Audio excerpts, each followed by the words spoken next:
రమేష్ గారు చెప్పండి. Joseph professor గారు ఎలా ఉన్నారు? బాగున్నాం. ఓకే, మీరు ఎలక్షన్ కు ముందు ఒక ఏబిఎన్ ఆంధ్రజ్యోతి అనే ఛానల్లో కూర్చొని జగన్మోహన్ రెడ్డి గారు ఏమి చేయలేదు మాకు అని మీరు ఒక క్రిస్టియన్ రిప్రజెంటేటివ్ గా మీరు ఆ ఛానల్లో కూర్చున్నారు. నేను క్రైస్తవుని రిప్రజెంట్ చేస్తున్నానని చెప్పుకున్నారు ఛానల్లో. క్రిస్టియన్ ఆర్గనైజేషన్స్ కి వాళ్ళందరూ మాతో టచ్ లో ఉన్నారు, 1 కోటి మంది క్రైస్తవులు మా దగ్గర ఉన్నారు అని చెప్పి ఒక ఆర్గనైజేషన్ ఉంది మీకు. ఆర్గనైజేషన్ రిప్రజెంటేటివ్ గా మీరు ఛానల్లో కూర్చొని జగన్మోహన్ రెడ్డి ఏం చేయలేదు మాకు, సో చంద్రబాబు నాయుడు గారు అయితే బెటర్ గా చేస్తారు అని మీరు అన్నారు. ఇప్పుడు చంద్రబాబు నాయుడు గారు ప్రభుత్వం వచ్చింది, మీ మాట విన్నట్టున్నారు కొంతమంది క్రైస్తవులు. సో చంద్రబాబు నాయుడు గారికి చాలా మంది క్రైస్తవులు ఓటు వేశారని సర్వేలు చెబుతున్నాయి. సో ఇప్పుడు మీరు ఒక క్రిస్టియన్ రిప్రజెంటేటివ్ గా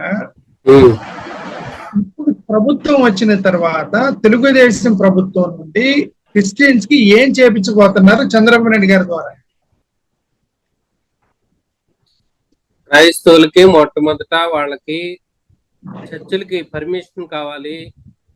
కలెక్టర్ ఇప్పుడు పంచాయతీ పరిధిలో ఉన్న చర్చిలు కట్టుకోవాలంటే కలెక్టర్ పర్మిషన్ కావాలి. అది పంచాయతీ పర్మిషన్ ఇచ్చేటట్టు రిప్రజెంటేషన్ ఇచ్చాను ఆల్రెడీ. జగన్మోహన్ రెడ్డి గారి టైంలో ఇస్తే అది చేయలేదు కాబట్టి చంద్రబాబు గారికి, తర్వాత లోకేష్ గారికి నాకు లోగా వస్తుంది, వినిపించట్లేదు, ఇచ్చాను. సో అది ఒకటి. తర్వాత బరిల్ గ్రౌండ్స్ ఒకటి. ఆ తర్వాత పాస్టర్స్ కి మ్యారేజ్ సర్టిఫికెట్లు అంతకుముందు జగన్మోహన్ రెడ్డి గారు 3 సంవత్సరాలకు కుదించారు. అట్లా కాకుండా లైఫ్ టైం వ్యాలిడిటీ మీకు ఇవన్నీ చంద్రబాబు నాయుడు గారు ఇస్తానన్నారా? మీకు ఇస్తారు. లోకేష్ గారు, చంద్రబాబు గారు, లోకేష్ గారు కూడా ఆయన వీడియోలో కూడా స్పష్టంగా చెప్పారు. ఈవెన్ ప్రహరీ గోడ కట్టి మేము బరిల్ గ్రౌండ్స్ ఇస్తాము అని చెప్పారు. అలాగే ప్రతి పాస్టర్కి ఒక ఐడి, ఒక రికగ్నిషన్ ఇచ్చి దాని ద్వారా వాళ్ళకి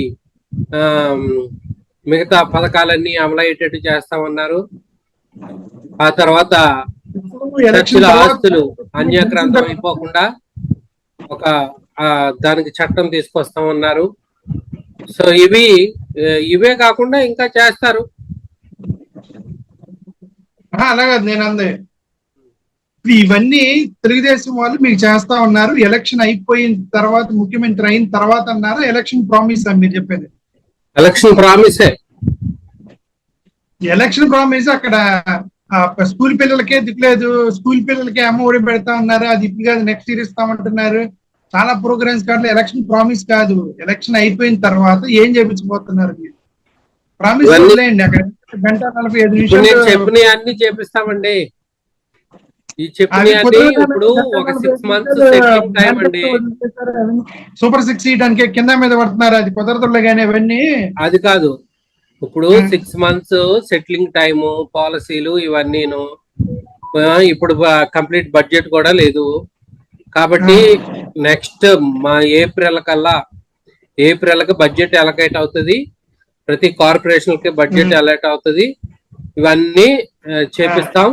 ఈ లోపల కూడా ఈ జీవోస్ ఏవైతే ఉన్నాయో అవి కూడా మేము ఆల్రెడీ ఇచ్చాను. నేను రిప్రజెంటేషన్ ఇచ్చాను. పంచాయతీ పర్మిషన్ చర్చిలు కట్టుకోవడానికి, లేదా చర్చ్ అయినా, అది ఒక చర్చిలకే కాదు, చర్చ్ అయినా, మసీద్ అయినా, గుడి అయినా, ఏవైనా కట్టుకోవడానికి ఆ జీవో దాని మీద కూడా వర్కౌట్ చేస్తున్నాను. రేపు సాటర్డే కూడా కలుస్తాను చంద్రబాబు గారిని. అది చంద్రబాబు నాయుడు గారిని ముఖ్యమంత్రి అయిన తర్వాత ఎన్నిసార్లు కలిశారు? నేను 1-2 సార్లు కలిశాను. కానీ ప్రతి శనివారం ఆయన ప్రజలకు అందుబాటులో ఉంటున్నారు. సాధారణమైన మనుషులు కూడా వెళ్ళి కలవచ్చు ఆయన్ని. Saturday Mangalagiri central TDP office లో ఆయన అందుబాటులో ఉంటున్నారు. ఆయనే కాదు, ప్రతి మంత్రి, ఎమ్మెల్యే అక్కడ ప్రతిరోజు అందుబాటులో ఉండేటట్టు చేశారు, ప్రజల సమస్యలు తెలుసుకొని. అలాగే లోకేష్ గారు కూడా ప్రజా దర్బార్ అని పెట్టి ఆయన కలుస్తున్నారు. కలవడమే కాదు, తీసుకోవడమే కాదు, అర్జీలు వెనకాల బ్యాక్గ్రౌండ్ టీమ్ ఒకటి పెట్టుకుని ఆ అర్జీ ఏ డిపార్ట్మెంట్కి వెళ్ళాలో దానికి పంపిస్తున్నారు కూడా. సార్ మీరు వాళ్ళని ప్రమోట్ చేస్తున్నట్టున్నారు. వాళ్ళని ప్రమోట్ చేయటం కాదు, మీకు ఏం జరిగింది మాత్రమే చెప్పండి. వాళ్ళు ఏం చేస్తున్నారు అది కాదు, మీకేం అదే కదా. నేను ఏమి ఇచ్చాను, రిప్రజెంటేషన్ చెప్పాను. ఇప్పుడు రిప్రజెంటేషన్ ఇచ్చాను. నేను అడిగింది కదా అయింది. మీరు ఎన్నిసార్లు కలిసానా? లోకేష్ గారిని 2 సార్లు కలిశాను, చంద్రబాబు గారిని 2 సార్లు కలిశాను. ఇక అస్తమానం మనమే కలవడం ఎందుకు, మిగతా వాళ్ళు కూడా కలవాలి కదా. కలవాలంటే ప్రతి వారం కలవాలి. 2 సార్లు కలిసినప్పుడు వాళ్ళు మీకేం చెప్పారు? 2 సార్లు కలిసినప్పుడు మీ క్రిస్టియన్ కమ్యూనిటీ ఏం చేస్తామని చెప్పారు?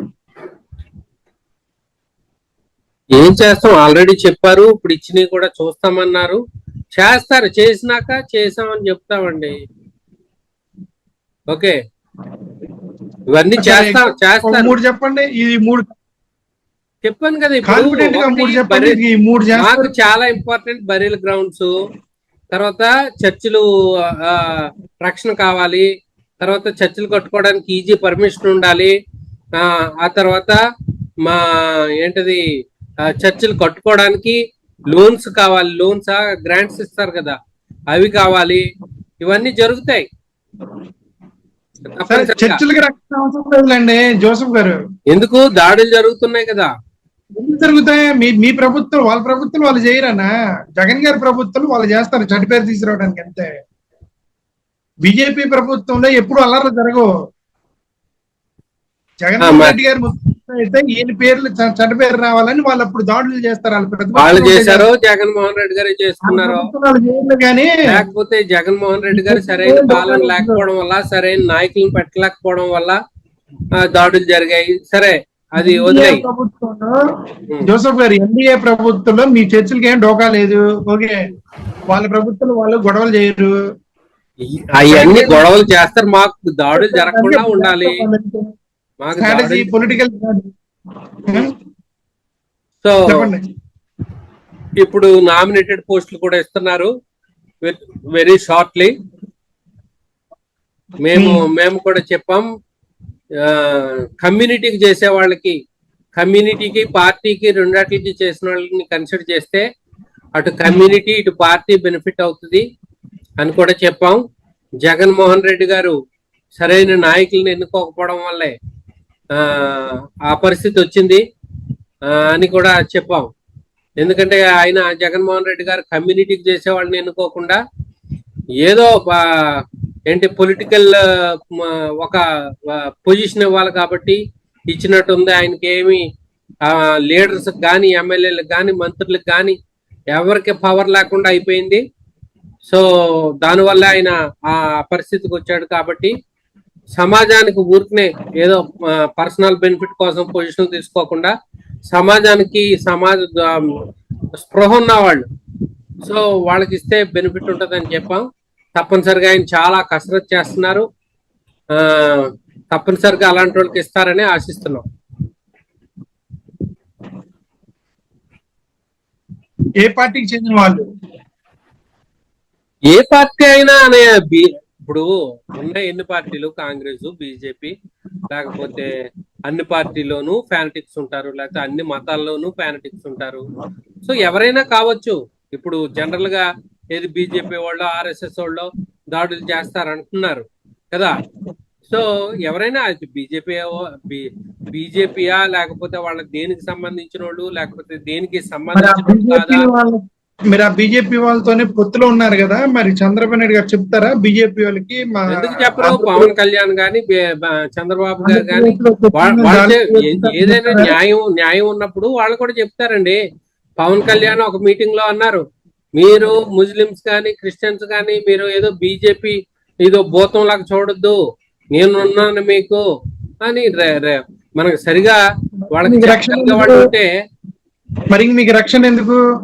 ఏది ఎవరి గురించి రక్షణ అడుగుతున్నారు మీరు చంద్రబాబు నాయుడు గారి రక్షణ అంటే దగ్గరికి? ఏంటండి, వాళ్ళకి మాట్లాడితే మాట్లాడి ఇలాంటివి లేకుండా చూడమనే రక్షణ అంటే.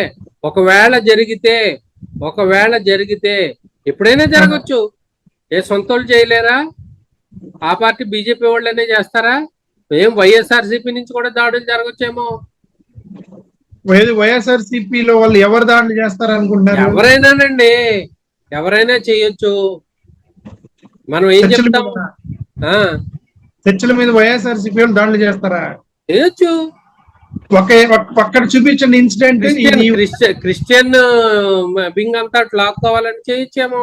మాకదే అప్రస్తుతం. ఎవరు దాడి చేసినా, బీజేపీ చేసినా, టీడీపీ చేసినా, జనసేన చేసినా, లేకపోతే కాంగ్రెస్ చేసినా, వైసీపీ చేసినా, ఎవరు చేసినా, ఏ మనుషులు చేసినా, ఏ పార్టీకి సంబంధం లేనోళ్ళు చేసినా మాకు రక్షణ కావాలంటున్నాం. అంతేగాని ఈ పార్టీ వాళ్ళు చేస్తారు, ఆ పార్టీ వాళ్ళు చేస్తారు, ఏ పార్టీ వాళ్ళు చేసినా సీఎంకి చెప్పుకుంటామండి. సీఎం మొత్తం ఆంధ్రప్రదేశ్ లో 5 కోట్ల మందికి సీఎం కదా.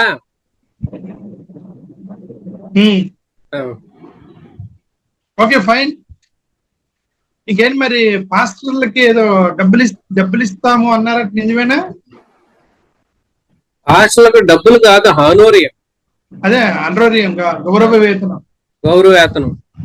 అది ముందు ఐడీలు ఇచ్చి, పాస్టర్లకి ఐడీలు ఇచ్చి, రికగ్నిషన్ ఇచ్చి, దాని ద్వారా వాళ్ళకి డైరెక్ట్ అకౌంట్ లో డబ్బులు వేస్తామని లోకేష్ గారు చెప్పారు. చెప్పారా లోకేష్ గారు? చెప్పారు. నా సైట్ లోనే వీడియో ఉంది, చూడండి.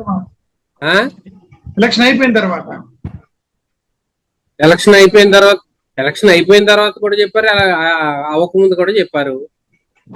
సో మా క్రిస్టియన్ కమ్యూనిటీ లీడర్స్ లోకేష్ గారితో టచ్ లో ఉన్నారు.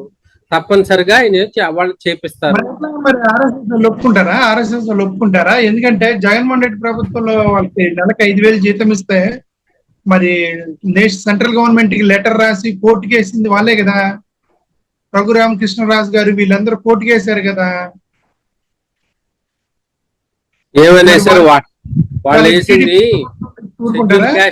షెడ్యూల్ క్యాస్ట్ అని ఉండి అటు ఎస్సీ రిజర్వేషన్ ఉపయోగించుకుంటున్నారు, ఇటు క్రిస్టియన్ మైనారిటీ కూడా ఉపయోగించుకుంటున్నారని వేశారు. అంటే ఓన్లీ బీసీసీ వాళ్ళకి మాత్రమే ఇస్తారంటారా? ఓన్లీ క్రిస్టియన్ అని సర్టిఫికెట్ లో ఉన్న వాళ్ళకి ఆల్రెడీ ఎస్సీ బెనిఫిట్లు వస్తున్నాయి కాబట్టి ఇది రాదు. ఏదో ఒకటే కదా. ఓకే సరే చూద్దాం. Letters hope. వాళ్ళకి కరెక్ట్ లేదు తెలీదు. పాస్టర్స్ కి చంద్రబాబు నాయుడు గారు జీతం ఇస్తారు. మరి చంద్రబాబు నాయుడు గారు అంతకు ముందు జగన్మోహన్ రెడ్డి గవర్నమెంట్ డబ్బులు తీసుకెళ్లి పాస్టర్లకు డబ్బులు ఇస్తున్నాడు అని అన్నారు కదా. అప్పుడు విమర్శించారు. అవి ఊరికే పొలిటికల్ క్రిటిసిజం. అది ఏంటది? జగన్మోహన్ రెడ్డి గారు పాస్టర్లకి డబ్బులు ఇస్తున్నప్పుడు చంద్రబాబు నాయుడు గారు మా డబ్బులు తీసుకెళ్లి, గవర్నమెంట్ డబ్బులు తీసుకెళ్లి పాస్టర్లకి డబ్బులు ఇస్తున్నాడు జగన్మోహన్ రెడ్డి అని ఒక ప్రసంగంలో అన్నారు. అప్పుడు అది కూడా ఎస్సీ దాని గురించే. వాళ్ళకి ఎస్సీ ఉంది, వాళ్ళకి పాస్టర్లు దీని నుంచి ఇవ్వడం ఏంటి, దాని గురించే. Okay sir, let us hope. వాళ్ళు ఇస్తే మంచిదే.